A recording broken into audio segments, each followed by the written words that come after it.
Memorial Health System is closing out Women's History Month with an important discussion. A panel was held this morning highlighting this year's national theme, Women Advocating for Equity, Diversity, and Inclusion.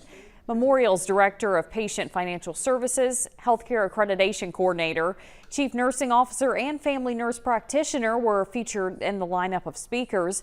Memorial staff and community members were invited to join in on the conversation at the hospital in Gulfport.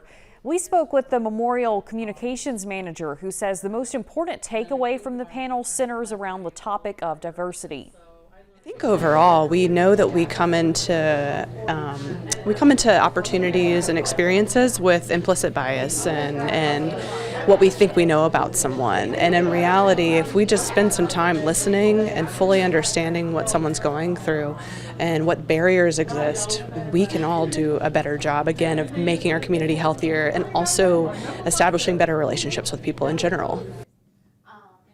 The panel is part of the health system's DEI program. This marks the third year it was held. Rossetti says it's exciting to see the program continue to expand.